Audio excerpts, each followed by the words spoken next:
Here's how to add an admin to your Instagram page. To do this, you'll first need to connect your Instagram account to a Facebook page.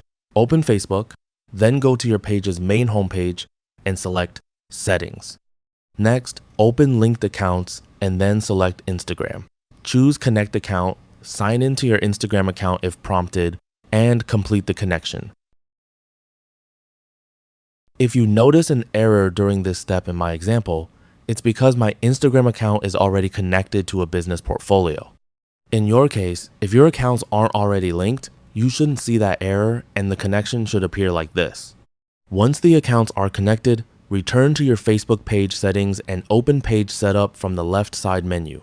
Inside, click on Page Access and then click on the Manage button next to Community Managers. Next, select Add Community Manager and then click on Get Started.